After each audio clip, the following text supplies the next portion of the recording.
Bwana, habari yako? Hii ni Wachokonozi. Bwana, tuko live Kichokonozi, tuko kama familia ya Wachokonozi. Leo tuna mada mchanganyiko na majadiliano ya hapa na pale ambayo kama ilivyo ada tunayaendeleza. Mzee Babu, kuna mada naiona hapo. Japokuwa mada inasema mili yetu mizimu yetu, uhusiano kati ya mwili, nafsi na vizazi vilivyoangamizwa. Je, tunaishi maisha yetu au ni mwendelezo wa huzuni ya mababu walioteswa? Ni mmoja ya vipengele vya mada ambavyo tunaenda kuvizungumzia. Bila shaka umeiandaa hii mada. Sasa kwa mara ya kwanza naisoma na tunatakiwa sasa tuichakate. Miili yetu mizimu yetu, uhusiano kati ya mwili, nafsi, vizazi vilivyoangamizwa. Jamani, mnaelewa nini?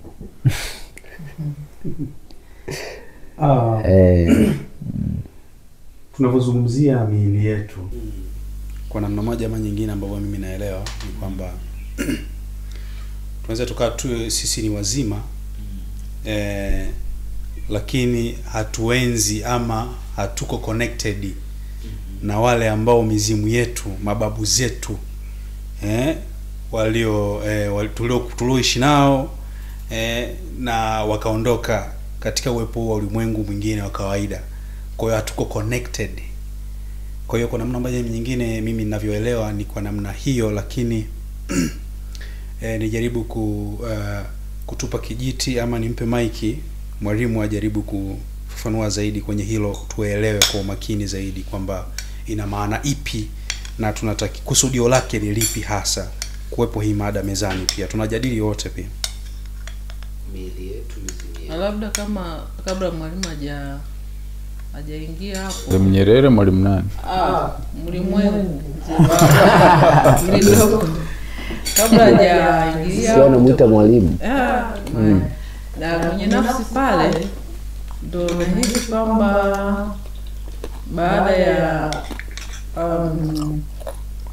kuwa na taarifa labda ya vile vizazi vilivyopita huko nyuma kama viliangamizwa, huenda nafsi zile zitakuwa bado kuna maumivu mahali, kama hawajawahi kuridhishwa na namna ya kile kitu kilivyofanywa au kilivyoendelezwa. Nadhani wana maumivu. Zile taarifa tunavyosoma kwenye vitabu na yale matukio labda na sehemu zile pale mababu au ndugu zetu walioangamizwa, watakuwa na taarifa ambazo ni negative sana, ambazo zinaumiza. Huenda hivyo vizazi ambavyo vinakuja baada ya hapo kwa walioangamizwa, huenda wanahitaji hata kuulizwa na kusaidiwa. Huenda wamebeba uchungu mkubwa sana. Labda sijawahi kujua kama kuna mtu aliyeshughulikia au hata kwenda kuuliza kwamba wanaendeleaje, wanajisikiaje. Huenda kuna maumivu makubwa sana kwa kilichotokea huko nyuma. Mimi kwa uelewa wangu tunaposema kwamba je, tunaishi maisha yetu au mwendelezo wa huzuni za mababu? Ukweli ni kwamba sisi wa Afrika hatujawahi kuishi maisha yetu. Sisi tunaishi mwendelezo wa huzuni za mababu bila kujijua. Kwa sababu mababu zetu walipitishwa nyakati ngumu. Aidha walipitishwa au walijipitisha. Naweza nikasema walijipitisha. Katika nyakati ngumu, kwa sababu nyakati ngumu za wahuni. Wale wanaitwa wakoloni. Mimi nachukia sana nikisikia mtoto anafundishwa shule eti anasoma colonial era. Sema tu enzi za wahuni waliotusumbua na kutesa. Unajua tunatakiwa kubadilisha hiyo mitaala wanaita na historia. Wale si wakoloni, wale ni wahuni. Lakini wakoloni pia ni neno ambalo liko in negative way. Wakoloni maana yake watu waliotutawala. Ndio maana yake. Lakini tukisema wahuni ni watu tuvamiani vibaka. Umeona? Kwa hiyo inatakiwa tufundishe watoto wetu shule. Ukisema wakoloni unazidi kuwafanya wazungu wanakuwa superior kwetu psychological. Ndio maana unaona vitoto vingi vya Kiafrika vina respect sana wazungu. Psychologically iko Yaani Mwafrika yuko razi ajipendekeze kwa mzungu. Tabia zile ambazo zilifanya tukaingia kwenye mambo ya kishenzi. Umeona? Waafrika wanajipendekeza sana kwa wazungu. Umeona? Hiyo ndio challenge ambayo tuko nayo kwa sababu wameshatujengea mental slavery. Kwamba sisi ni tumetawaliwa na wao. Lakini ukweli ni kwamba wale ni wahuni. Unaona? Kwa hiyo ukiangalia Waafrika hatujawahi kuishi maisha yetu, tunaishi mateso ya mababu. Wale vijana ambao wanafuga rasta ama wenyewe wanaita dreadlock. Yes. Wanafuga rasta kwa ajili ya wale wazungu. Ina maana tunawahitaji. Hao ni washenzi. wapendwa na wazungu. Ni washenzi. Yes. Maana vijana wengi wamekuwa wakitengeneza status So vijana, unajua unaposema vijana ni mtu unaweza kumtuma kwenye vita. Ndio. Lazima ujue maana ya kijana ni nini. Unaweza kumtuma kwenye vita. Kijana ni mtu unaweza kumtuma kwenye vita, unaweza kumwachia nchi, unaweza kumwachia familia. Na ukakuta imekuwa. Sasa kijana, unaita kijana mtu ukimpa milioni asubuhi unakuta ameokotwa mtaroni, wewe ni kijana. Lazima ujue tofauti ya vijana. Lakini mimi ninachosema ni kwamba Waafrika kwa ujumla hatujaishi maisha yetu, tunaishi huzuni za mababu. Maana babu zetu walijiingiza kwenye mtego wa wahuni. Siwezi kusema kwamba wahuni ndio waliwaingiza kwenye huo mtego.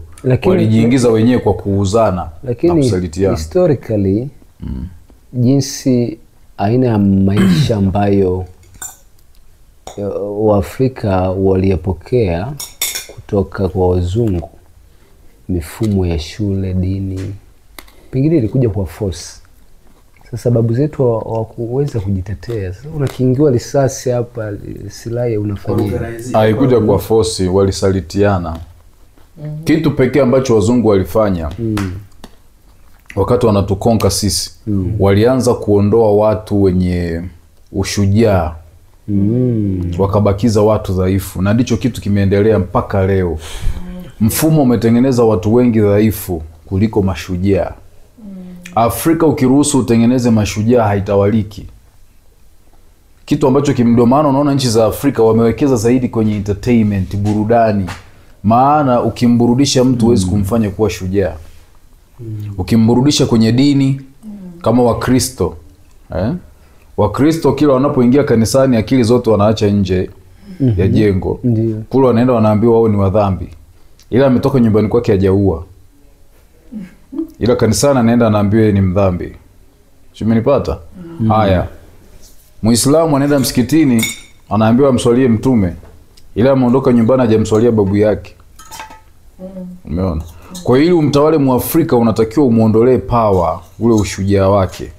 Umeona? Kwa kitu pekee ambacho kilifanyika ni kwamba sisi tumeondolewa power, alafu ikawa rahisi kufanyaje? Kututawala. Hasa ile tabia ambayo mababu zetu walifanyiwa ndio inaendelea mpaka leo tulivyo. Wanasiasa kwa siasa ambazo wameachiwa na mzungu wanatengeneza kizazi cha watu dhaifu kwa sababu wote mnamtegemea mheshimiwa fulani. Umeona?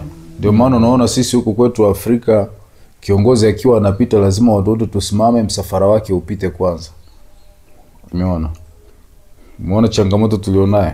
Kwamba tunatengeneza mashujaa wachache na watu wadhaifu wengi. Kwa hiyo inakuonesha tu kwamba bado hatujaweza kuishi maisha yetu. Tunaishi huzuni za nani? Za mababu. Zamani mababu walikuwa wanaweza kutengeneza, nadhani uliangalia kwenye ile nani tu tulifanya. Mababu wanaweza kutengeneza viungu vinavyoweza kusema dira na matukio yatakayojiri. Lakini leo vijana wangapi wanaweza kutengeneza? Waafrika wangapi wanaweza? Hawawezi. Zamani wazee wetu wanatengeneza mvua. Leo hatuwezi kutengeneza mvua, watu wanasema wapige magoti wasali mvua ije. Umeona changamoto tulizonazo? Kwa sisi bado toka zama ya mfumo wa wahuni au wakoloni, Waafrika hawajawahi kuishi maisha yao. Tunaishi yale mateso ya mababu waliopita. Na moja ya mateso ni dini. Umeona? Kwa sababu mababu hawakupokea dini kwa kutaka kwao. Walipokea kwa ushawishi. Na ndio maana wakileta dini ya Afrika, wa kwanza unaanza kuwashawishi ni akina mama, maana wanaweza kushawishi wanaume. Kina mama wanaweza kushawishi watoto. Yes, kina mama wanaweza kushawishi watoto. Yes. Kwa hiyo tunaishi yale mateso. Tunapeleka zaka na sadaka, ni mateso ambayo mababu zetu walikubali kuyaingia. Sio kwamba tunapeleka zaka na sadaka eti tunampelekea Mungu. Kwa bado tunaishi mateso ya mababu. Kuna kitu hapo kwa Mikoti. Utuambie hasa maana ya zile amri 10 za Mungu, kwa sababu ukizungumzia swala zima la imani na jaribu kufikiri pia hata amri 10 za Mungu, usiibe, usiue, na hasa ukumbuke siku ya Jumapili ile ambayo ni amri ngapi? Kwa sababu akikusikia ndugu yangu, ukumbuke siku ya Jumapili. Ukumbuke siku ya Bwana. Umekaa na msabato hapo. Jumapili tena. Kumbuka siku ya Sabato itakase. Ya Sabato sio ya Jumapili. Yaani kwetu sisi sasa nyinyi mnasema tunaangalia Biblia. Mnaangalia Biblia ilivyoandikwa. Kwa vifungu. Utuambie kifungu gani kinachokwambia hivyo? Umekaa na msabato hapo ndugu yangu. Umekaa na msabato. Jichanganye useme siku ya Jumapili. Uikumbuke siku ya Sabato. Sio uitakase. Uitakase. Sasa siku sitafanya kazi. Utende mambo yako yote. Hajasema Jumapili. Jumapili haihusiki hapa. Yes, sasa swali langu mlimwengu ni kwamba pamoja na hizo amri zimejaribu kutufanya sisi tuwe namna gani hasa kwenye swala zima la maadili hayo, ya kwamba usiue, usizini, usiseme uongo na vitu vingine, kwa sababu ukisemea hivyo wao walileta dini, si ndivyo? Na je, inatusaidia nini sasa kwenye hiyo dini, hasa kwenye hizi amri 10 za Mungu? Mimi naona kama zimepunguza baadhi ya vitu fulani na imesaidia. Hazijawahi kutusaidia. Maana aliyekuambia usiue alimuua babu yako. Kama kumuua babu yako aliua babu yangu. Mimi na ushahidi. Na ulikuwa unachapa viboko chome kule. Walikuwa wanachapa viboko waondoke kwenye mashamba waende kanisani. Siku ya lini? Siku ya Sabato. Siku ya Sabato. Chome kule kwetu. Wanachapa viboko. Sio, umenielewa bwana? Ndio. Sasa ukiniambia kwanza sio amri 10 za Mungu, maana Mungu hajawahi kuwepo. Hakuna ushenzi unaitwa amri 10. Hiyo kitu haipo. Kwa swala za tendo. Hii ni taratibu za ustaarabu wa jamii ambazo jamaa wametranslate kwenye jamii. Kwa sababu unajua kanuni nasema ukiua unatakiwa kuuliwa na wewe. Sio amri 10 ya Mungu, ni utashi tu binafsi. Maana kwa nini mimi nikuue wakati una haki yako kuwepo hapa na una kusudi lako la kuwepo hapa? Kwa hiyo mimi nikikuua natakiwa na mimi niuliwe. Kwa nini ustaarabu ambao waliuchukua kwenye mataifa mengine? Yes. Uhindini kule. Wao wamechukua culture za watu. Alafu wakasema sasa huu tufanyeje? Tuzifanye kama ndio amri 10 za huyo character tunayemtengeneza. Hamna amri 10 za Mungu ndugu yangu. Ni ustaarabu. Ni ustaarabu. Mungu ina maana hakuna sehemu ambayo either tuseme wakoroni babu zetu walikuwa hawana hata amri zao ama kanuni zao wanazifuata kama tunavyofuata kanuni zao. Mimi kijijini kwetu nilikokulia, huwezi kukuta mtu anakojoa njiani. Huwezi kukuta mtu anakojoa njiani, huwezi kukuta mtu anatembea anakula njiani. Na ukikuta unakojoa njiani kama tumezoea katika miji mingine, mtu anaweza kujisikia haja ndogo akaingia labda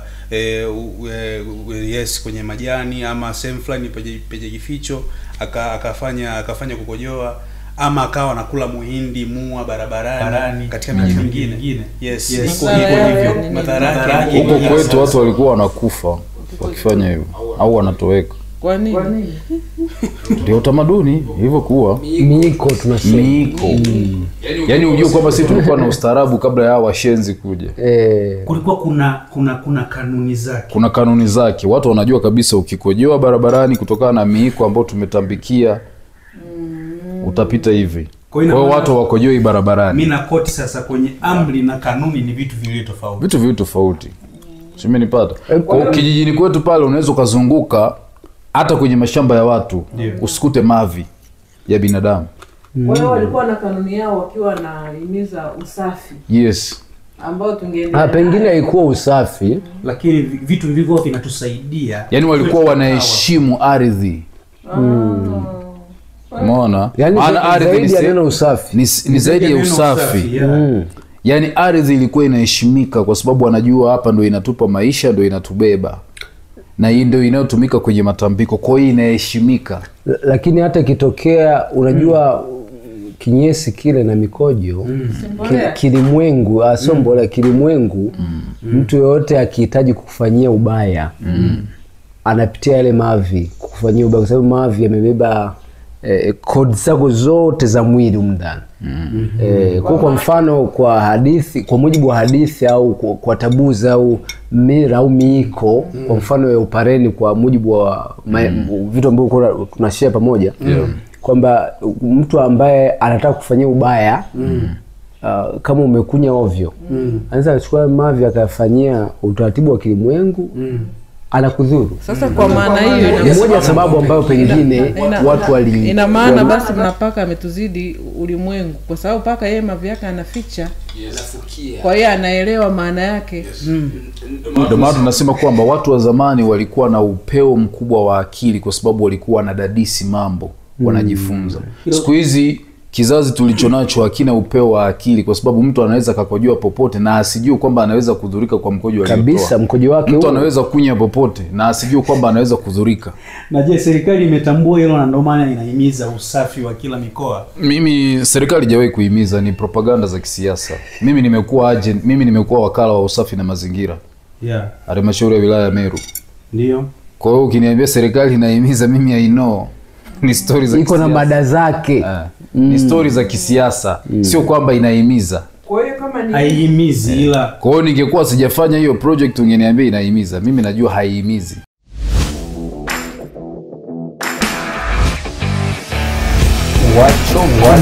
Wachokonozi.